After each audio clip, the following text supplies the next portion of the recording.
Putri. Saya berasal dari SD Negeri 1 Galungan.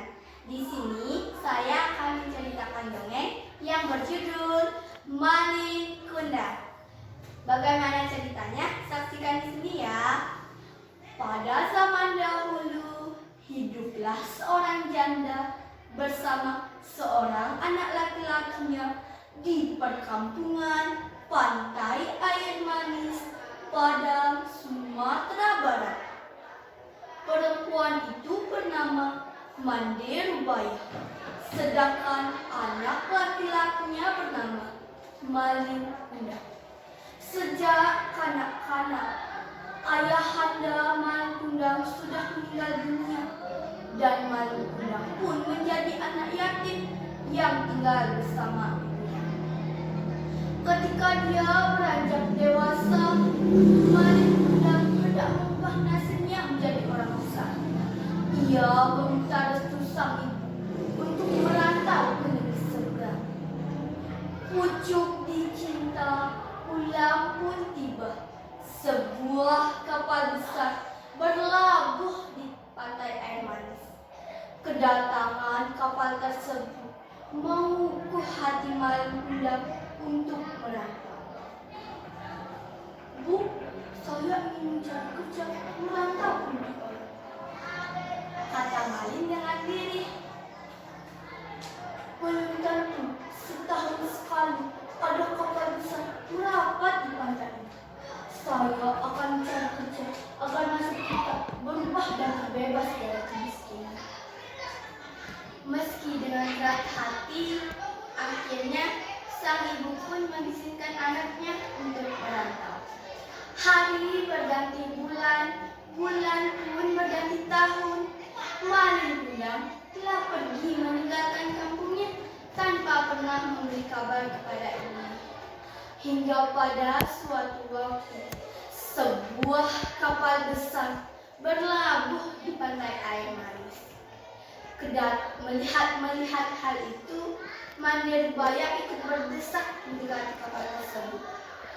Ia sangat yakin bahwa lelaki muda itu adalah Malin Kundang. Tanpa canggung, ia langsung memeluk Malin erat-erat, seolah takut kehilangan anaknya lagi.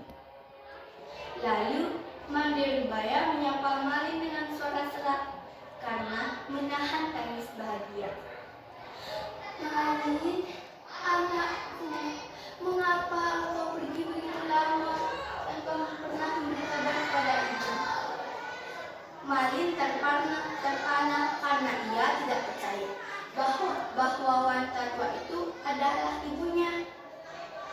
Sebelum sempat berpikir, istri Malin Kundang yang cantik jelita menghina ibu Malin Kundang yang merupakan mertuanya sendiri. Cuh! Wanita tua buruk ini kah ibu? Mengapa kau bohongi aku? Katanya. Sang istri pun bertanya kepada Malin, apakah wanita tersebut benar ibunya? Bukankah dulu kau katakan ibumu adalah seorang bangsawan yang sederajat dengan kami? Mendengar kata-kata istrinya, Malin Kundang pun mendorong wanita tua itu hingga terguling ke pasir. Mande Rubaya berkata lagi untuk meyakinkan bahwa ia adalah ibunya. Malin, anakku, aku ini ibumu, nak. Walau begitu, Malin Kundang tidak menghiraukan perkataan ibunya. Hai perempuan, ibuku tidak sepertimu. Engkau bangsa miskin dan kotor, kata si Malin sambil mendorong wanita tua itu hingga terkapar. Ketika Mande Rubaya sadar, pantai Air Manis sudah sepi. Di lautan dilihatnya kapal Malin Kundang semakin menjauh. Hatinya perih seperti ditusuk-tusuk. Tangannya ditengadahkan ke langit seraya berdoa, ya Tuhan yang Maha Kuasa, jika dia bukan anakku, aku maafkan perbuatannya tadi. Tapi jika memang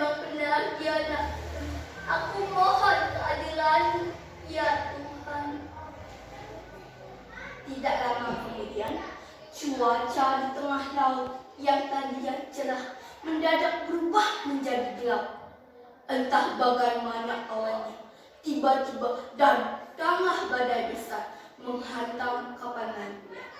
Seketika kapal itu hancur berkeping-keping, kemudian terempas ombak hingga ke pantai.